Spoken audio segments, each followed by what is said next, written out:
Okay, I'm going to put in some brake line fittings. What I've got is a 3-port block here.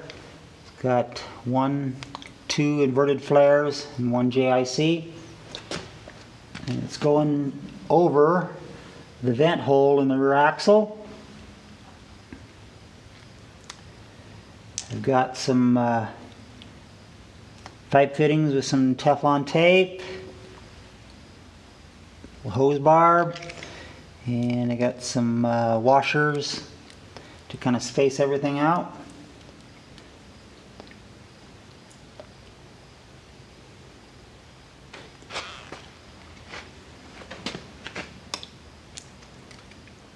So this 2-piece thing's got a big hole in it that I actually enlarged a little more. Put that through there. A spacer and a washer. I'll start the threads here.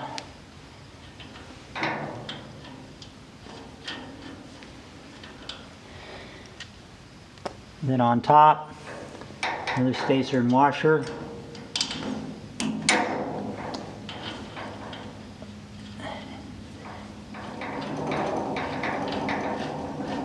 I should be able to screw all this together and clamp it down. Hold the little block with a wrench.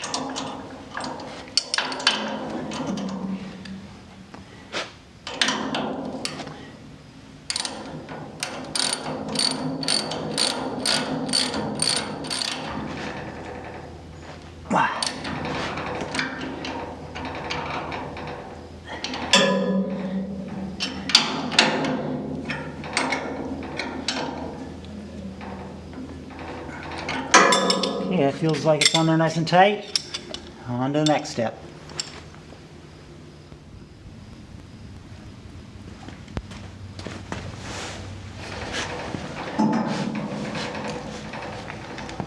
Alright, next thing we got going on is the AM3 flexible line from the chassis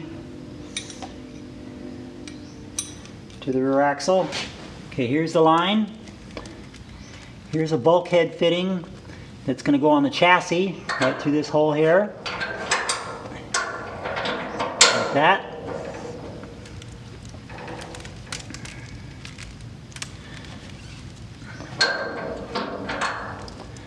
This fitting will go on the 90 degree of the line here. Stick right through there.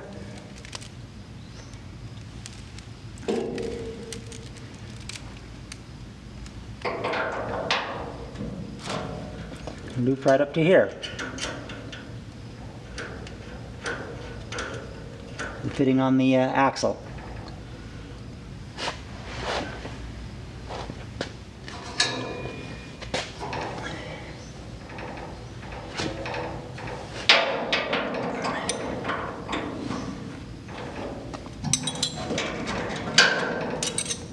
So we can tighten this up right now before we put it in the chassis.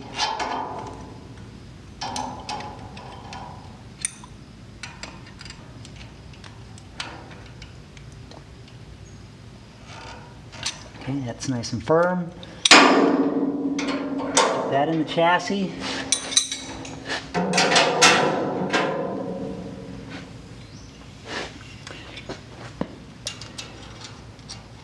Then there's a little clip that slides down behind this bulkhead fitting on the other side of the bracket, holds it in the chassis. Make sure you got everything lined up just right. There we go.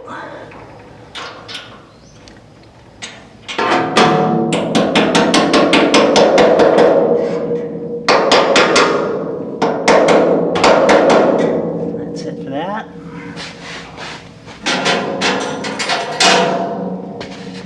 Tighten up this end. Give a nice little loop here for the rear axle to go up and down.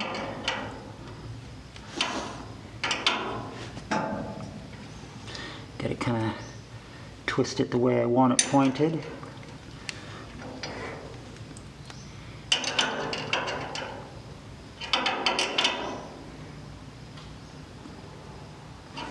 There we go.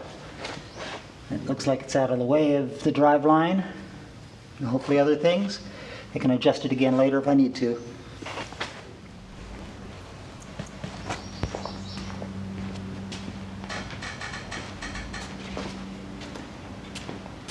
Alright, we're going to start putting the hard lines on. This is the passenger side here. I don't know if you can see it. There's a little hole here in the caliper. That's 8th pipe. I've got a little adapter fitting here. 8th pipe on this end that I've got some Teflon tape wrapped around. And on the other side is inverted flare, which goes to the hard line. Little tip, this Teflon tape, when you wrap it around, don't let it wrap around the orifice end where the hole is in the end. You don't want to get any Teflon tape in the passageway. Down here at the caliper, it's probably not crucial, but the closer you get to the master cylinder, you don't want any junk floating around up there. I'm going to use a socket on this fitting, so I've got good contact on all sides of it, since the fitting is probably a little weak, it's so tiny. You don't want to crush it with an open end wrench. Now this is just brass fitting with Teflon tape going into aluminum caliper, so don't jam it in there like there's no tomorrow. Just till it feels kind of snug, then call it good. Then just check for leaks later on when you do your bleeding and pressure testing.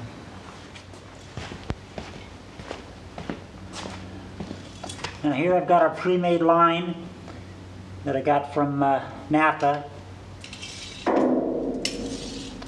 Hopefully it's going to be about the right length. If not, I'll cut one end off and reflare it. This end's going to go on here. I've got a bending tool for putting radiuses in this tubing.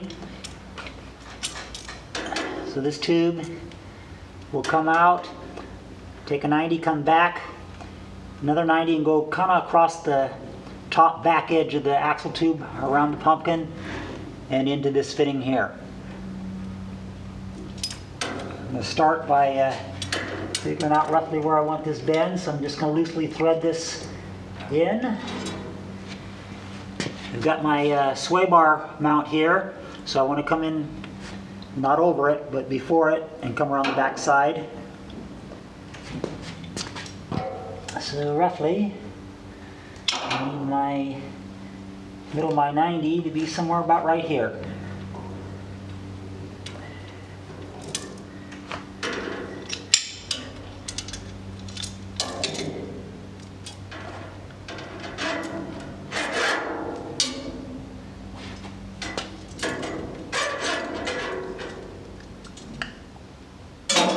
Get this thing stuck in here about the right spot, and we'll do a little bending here,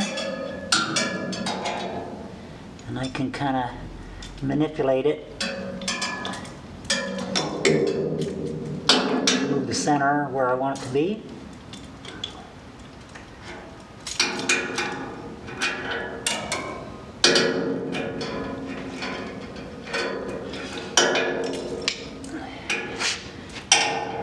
Basically, I just do a lot of this tweaking and bending until I get it roughly where I want it to be.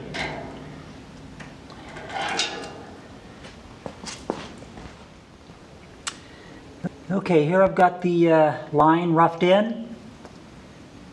See, it bends back, follows along the back of the rear axle, around the differential, and into the T-fitting. So we'll get all that tightened up and start working on the driver's side.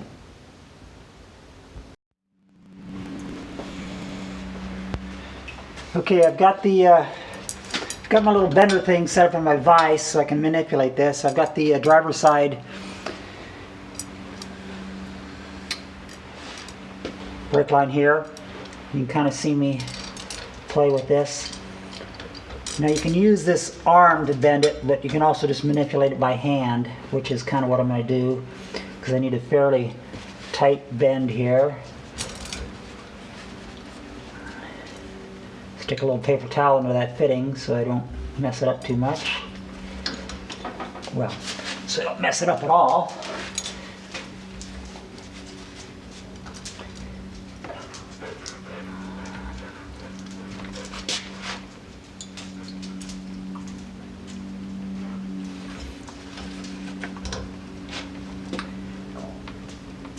And then I can just do it. I can just roll it around by hand. I need roughly a 90, and I'll go check it on the car.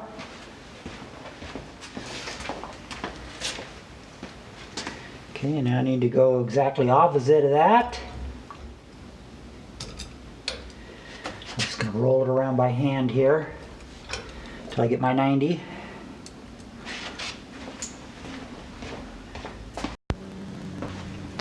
Okay, so after playing around with it for a little bit, this is what I've got. This end goes into the caliper, kind of S's around the sway bar mount, follows along the axle, comes up on top of the axle and goes into that T fitting, which I'll show you.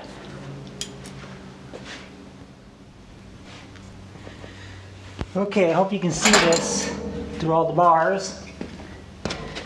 Right here is the new driver's side hardline. Also, I was going to show you when you're installing these fittings on hard brake lines, you want to use line wrenches. These line wrenches go around the fitting quite a ways to help support it. They still have a slot so you can get it over the tube. If you don't use line wrenches, you could risk crushing the fragile line nuts. Here I'm holding the caliper fitting and then tightening up the brake line.